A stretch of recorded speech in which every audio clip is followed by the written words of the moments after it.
তুমি কি আজকে ফজরের নামাজে মসজিদে গেছিলা?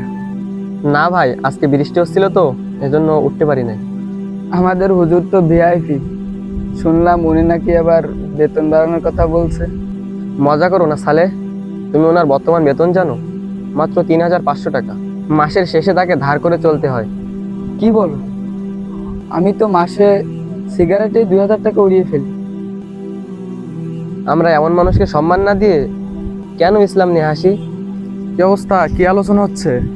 এই তো ভাই, হুজুরের কথা বলছিলাম। কমিটি হিসেবে আপনি তো একটা ব্যবস্থা নিতে পারেন। আরে ভাই, আমরা চাঁদা বাড়ালে তো মুসল্লিরা বলে হুজুরের বেতন বাড়ানোর চাঁদা। ইসলাম ভাই, তাহলে হুজুরকে 5 ওয়াক্ত নামাজ পড়ান বিনা পয়সায়। আর আমরা সপ্তাহে একদিন চা খেতে না এসে পারি না। ওয়ালাইকুম আসসালাম রহমতুল্লাহ। ভালো আছেন? জি ইমরান ভাই, আপনি কেমন আছেন? আলহামদুলিল্লাহ। তো একটু কথা ছিল। জি সকালে দেখতেছিলাম আপনি মসজিদের কোণে বসে মনে হয় কান্না করতেছিলেন। আসলে ইমরান ভাই, কান্না করি নাই, একটু কোনায় বসে একটু জিকির করতেছিলাম, এই মাথাটা নিচে ছিল, এই আর কি। হুজুর, আপনার পরিবার ঠিক আছে তো?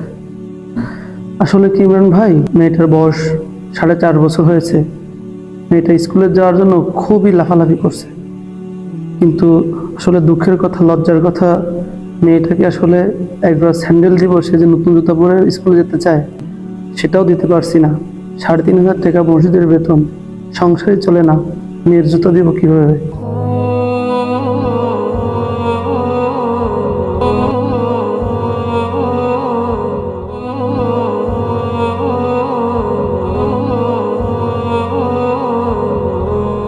বুঝলেন সালে ভাই, আজকে জুম্মার আগে একটা ঘোষণা দিতে হবে।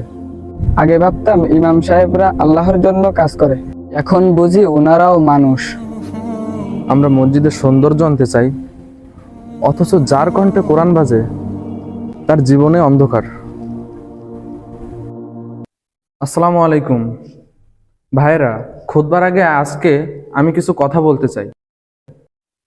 আমরা যার পিছনে নামাজ পড়ি, যার দোয়া শুনে কাঁদি, তার পরিবারে হয়তো রাতে খাবার জোটে না। তাছাড়া এখন আমরা সিদ্ধান্ত নিয়েছি যে ইমাম সাহেবের বেতন আমরা দ্বিগুণ করে দিব ইনশাল্লাহ। আর সেটা বাস্তবায়ন করবেন আপনারা সবাই মিলে। ইনশাল্লাহ পারবো তো সবাই? আমরা যে আলোয় নামাজ পড়ি সেই বাতিটাই যদি নিভে যায়, আমরা তাহলে যাব কোথায়?